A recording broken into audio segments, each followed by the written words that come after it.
नमस्कार, यूपी तक में आपका स्वागत है। मैं हूं कुमार अभिषेक और हम हाजिर हैं सुबह की सुर्खियां लेकर। जी हां, वो सुर्खियां जो आज दिन भर चर्चा में रहने वाली हैं, खबरों में रहने वाली हैं, वो सुर्खियां जिनसे आपका हो सकता है सरोकार, और वो सुर्खियां जो बनी है अखबारों की सुर्खियां। तो जान लीजिए क्या है सुबह की सुर्खियां।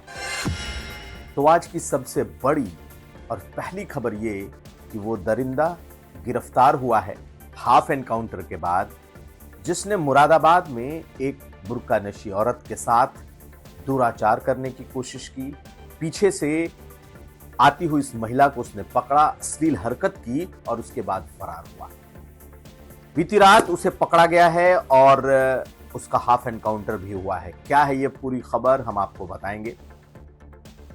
इसके अलावा हम आपको यह भी बताएंगे कि कैसे योगी सरकार एक पंचायती राज के ज्वाइंट डायरेक्टर की चिट्ठी के बाद बैकफुट पर आ गई है। उस चिट्ठी में क्या था? उस चिट्ठी में यादव और मुसलमानों पर यह टिप्पणी की गई थी कि जहां जहां इन्होंने सरकारी जमीन, खास करके ग्राम पंचायत की जमीन, तालाब, नहरों की जमीन पर इन्होंने कब्जे किए हैं, इन्हें अविलंब खाली कराया जाए। और बाकायदा जाति लिखकर यह चिट्ठी सरकार से जारी हुई। फजीहत हुई, चिट्ठी सामने आई। उसके बाद से मुख्यमंत्री योगी खुद इस पर सक्रिय हुए और उन्होंने क्या आदेश दिए, क्या हुआ इस पूरे मामले में और कैसे ये चिट्ठी जारी हुई, ये भी हम आपको बताएंगे। और आखिर में बेसिक शिक्षा के उन स्कूलों को जो मर्जर में तकरीबन 5000 स्कूल सामने आए थे, सरकार 2 कदम पीछे खींची और अब इस मर्जर वाले स्कूलों का क्या हो रहा है, हम आपको ये बताएंगे। क्योंकि बड़ी तादाद में 5000 से घटकर अब इन स्कूलों की संख्या, जो मर्जर और विलय वाले स्कूल है, पेयरिंग वाले हैं, ये 2000 के आसपास पहुंचने वाले हैं। यानी 2-2,500 के आसपास, यानी आधे स्कूल मर्जर से बाहर होने वाले हैं। तो क्या है ये तीनों खबरें, आज हम जानेंगे इन सुर्खियों में। तो जानिए पूरी खबर तफसील से। तो एक दिन पहले का वो वीडियो याद कीजिए, जब मुरादाबाद के नागफनी थाना क्षेत्र के डिप्टीगंज इलाके का एक वीडियो वायरल हुआ। उसमें एक बुर्का नशी औरत वो मोहल्ले में जा रही थी, तभी पीछे से आता हुआ एक शख्स पहुंचता है और उसे पीछे से पकड़कर अश्लील हरकत करता है। और कुछ समय तक इस दुराचार, इस अश्लील हरकत करने के बाद वो फिर उतनी ही फुर्ती से भाग जाता है।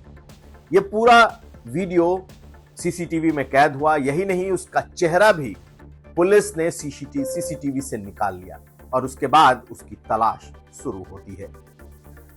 तकरीबन 24 घंटे के भीतर उसे पहचान भी लिया जाता है। उसका नाम आदिल सैफी है। आप तस्वीरों में देखिए कि अब ये मुरादाबाद के एक प्राइवेट नर्सिंग होम में, अस्पताल में पड़ा है। वजह, इसका हाफ एनकाउंटर हुआ है, इसे पैर में गोली लगी है। जब ये बाइक पर भागने की कोशिश कर रहा था पुलिस के मुताबिक, तब इसे पकड़ने की कोशिश हुई और ये बाइक से फरार होने की कोशिश करने लगा। तभी पुलिस ने गोली चलाई और इसके पैर में गोली लगी है। तो खैर, हाफ एनकाउंटर के कई किस्से सुनते रहे हैं, लेकिन ये हाफ एनकाउंटर साफ साफ ये दिखाई दे रहा है कि किस तरीके से इस शख्स ने बुर्का में जाती हुई महिला के साथ दुराचार किया, उसके साथ अश्लील हरकत की, जबरदस्ती करने की कोशिश की और भाग गया। लेकिन इसकी गिरफ्तारी के बाद इलाके के लोगों ने भी राहत की सांस ली है। सोशल मीडिया पर इसे लेकर बहुत सारी बातें चल रही थी। यहां तक लिखा जा रहा था कि बुर्के की महिलाओं के साथ आकर छेड़छाड़ कैसे हो सकती है। यह भी लिखा जाने लगा कि कौन है ये शख्स, ये भी सामने आना चाहिए। तो इसका नाम, इसका चेहरा, सब कुछ सामने आ चुका है। आदिल सैफी इसका नाम है और उसी डिप्टीगंज इलाके में इसने छेड़छाड़ की ये कोशिश की है, दुराचार की ये कोशिश की है। तो लोगों ने भी राहत की सांस ली और वो चेहरा भी सामने आ गया जिसने इस कुकृत्य को अंजाम दिया था। खैर, लोगों के लिए भी राहत भरी बात कि आखिर कैसे राह चलते इस तरीके से अश्लील हरकत, छेड़छाड़ और दुराचार की ये कोशिश सबके सामने आई। अगली खबर पर बढ़ें इसके पहले जान लीजिए कि उस शख्स ने कहा क्या है। पुलिस वालों ने खुद उससे बात की तो वो हाथ जोड़कर अस्पताल के बेड से गिड़गिड़ाता हुआ दिख रहा है। अब उसका चेहरा दुनिया के सामने उजागर हो चुका है। सुनिए क्या कहा उस लड़के ने जिसने इस हरकत को किया था और क्या कहा है पुलिस ने। अब यार ऐसी मार खा तो तुम बाहर तक पता चल रही है।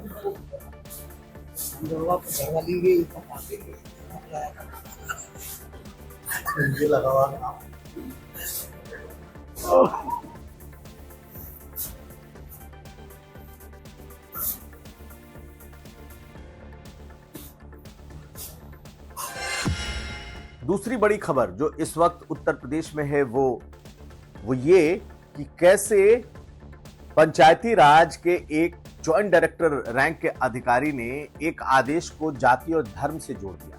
और वो आदेश ये कि गांव में या कहीं भी अगर सरकारी जमीन, ग्राम सभा की जमीन, तालाब, पोखर, नदी नाले की जमीन को अगर किसी ने कब्जा किया है तो उसे अविलंब हटाया जाए। इस आदेश में कोई गलती नहीं है, लेकिन इस आदेश में बकायदा गलती नहीं, जानबूझकर ऐसा लगता है मानो जाति और धर्म विशेष के खिलाफ ऐसी अवांछित टिप्पणी की गई है जिसे कोई सभ्य समाज स्वीकार नहीं कर सकता। बकायदा सरकारी जियो में, गवर्नमेंट ऑर्डर में यह लिखा गया कि यादव और मुसलमानों ने अगर इस तरह की जमीनों पर कब्जा किया है तो उसे अविलंब तत्काल हटाया जाए। बकायदा जाति का नाम मेंशन है। और ये लेटर जब सोशल मीडिया पर वायरल हुआ, तो खास करके लखनऊ के ही पास के मोहनलालगंज के इलाके के बीजेपी के ही एक कार्यकर्ता ने इस लेटर को जब सोशल मीडिया पर डाला, उसके बाद सरकार हरकत में आई। आश्चर्य की बात यह है कि तकरीबन महीने भर से ये लेटर 6-7 अप्रैल को जारी हुआ ये पत्र था और लोगों के संज्ञान में नहीं था। लेकिन पिछले 2 दिनों में ये जैसे ही लेटर वायरल हुआ, मुख्यमंत्री ने इस पर खुद संज्ञान लिया और कहा कि ये सरकार के सोच के खिलाफ है। सरकार कभी पंथ, जाति या मजहब के खिलाफ कोई भी सरकारी आदेश या कोई भी सरकारी काम नहीं करती। ऐसे में इस पत्र की भाषा बेहद आपत्तिजनक ही नहीं बल्कि ये सरकार के सोच के खिलाफ भी है। और इसे सरकार की सोच क्या, ये तो कहा जाए तो पूरी तरीके से इस देश के सोच के खिलाफ है, प्रदेश के सोच के खिलाफ है। मुख्यमंत्री ने इस पर संज्ञान लेते हुए अविलंब उस ज्वाइंट डायरेक्टर को, जो कि पंचायती राज के ज्वाइंट डायरेक्टर हैं, एसएन सिंह उनका नाम है, उनको अविलंब निलंबित किया है और इस लेटर को वापस लिया गया और संशोधित नया पत्र दूसरा जारी किया गया है। और उसमें वो खेद जताया गया है कि कैसे जाति विशेष के नाम पर, यादव और मुसलमान धर्म विशेष के नाम पर यह पत्र जारी हुआ जब सरकारी जमीनों को खाली कराने का अविलंब आदेश दिया गया था। इसे कतई स्वीकार नहीं किया जा सकता। और जब यह बात मुख्यमंत्री तक पहुंची है तो इसे तुरंत इस पत्र के शुद्धिकरण के बाद, त्रुटि की शुद्धिकरण के बाद इसे वापस जारी किया गया है।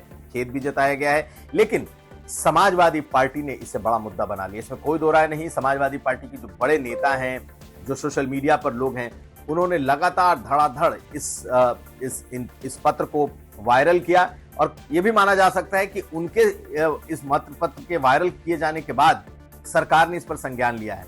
ये ठीक है कि बीजेपी के कार्यकर्ता ने सबसे पहले इसे देखा, बताया जा रहा है कि बीजेपी का कार्यकर्ता है और मोहनलालगंज का है, लेकिन समाजवादी पार्टी के लोगों ने इसे इतना वायरल किया कि उसके बाद सरकार की भी, जिसे कहते हैं निद्रा टूटना, तंद्रा टूटना, वो टूटी है। और मुख्यमंत्री ने खुद संज्ञान लेकर न सिर्फ एसएन सिंह को अविलंब निलंबित किया है बल्कि इस पत्र को भी वापस लिया है। तो खैर, जैसा मैंने कहा कि सभ्य समाज में इसकी कल्पना भी नहीं की जा सकती कि किसी जाति या धर्म विशेष के आधार पर कोई सरकारी कार्रवाई की जाए। देखिए इन तमाम सोशल मीडिया के पोस्ट को कैसे जूही सिंह से लेकर मनोज काका, ऐसे तमाम बड़े सपा के नेता और चेहरे इसे ट्वीट कर रहे हैं।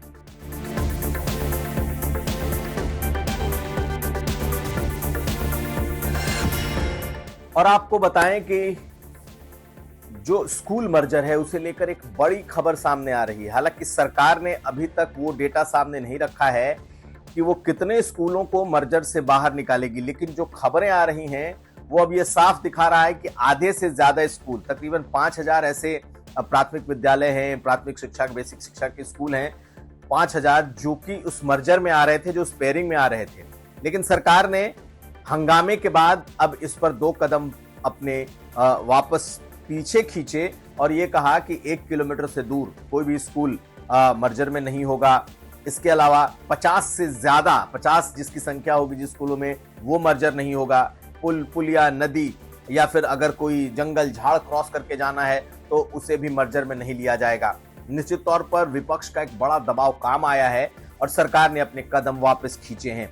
लेकिन जो नया डेटा सामने आ रहा है, जो जानकारी आ रही है, उसके मुताबिक 5000 में से तकरीबन 3000 स्कूल अब इस मर्जर से बाहर होने वाले हैं और हर जिले से कम 2 से 3 दर्जन स्कूल जो इस वक्त विलय के अंदर में है, मर्जर में है, पेयरिंग में है, वो अब बाहर आने जा रहे हैं। नया डेटा जल्द ही सामने आएगा, लेकिन एक बड़ी राहत इसे मानी जा सकती है।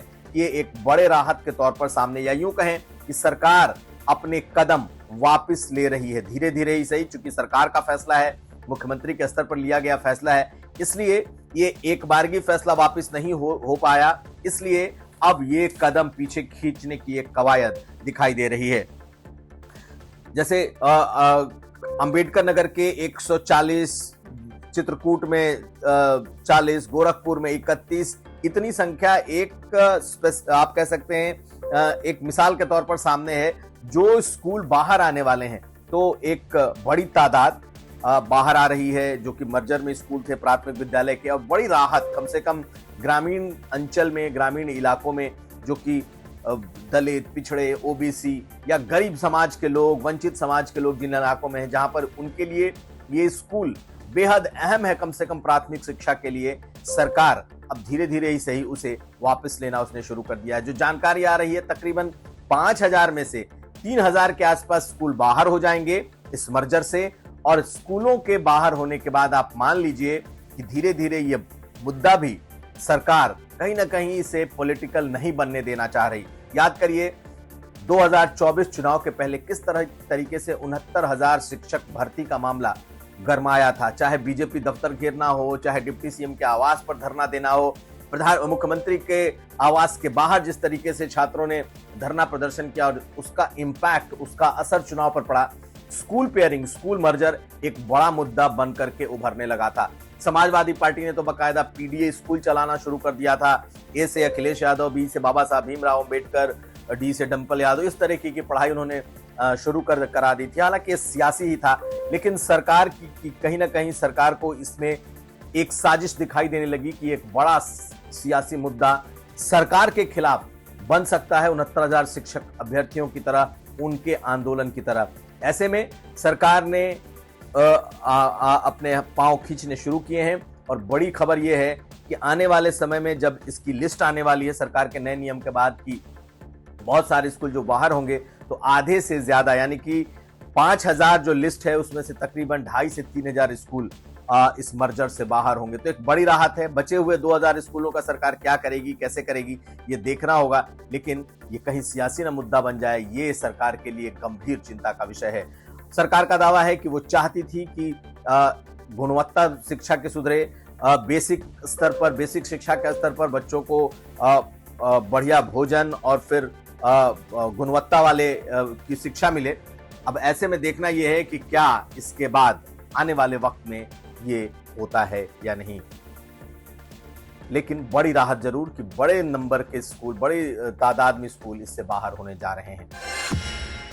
ये थे सुबह की सुर्खियां। हम कल फिर हाजिर होंगे। आप हमें दीजिए इजाजत। देखते रहिए यूपी तक।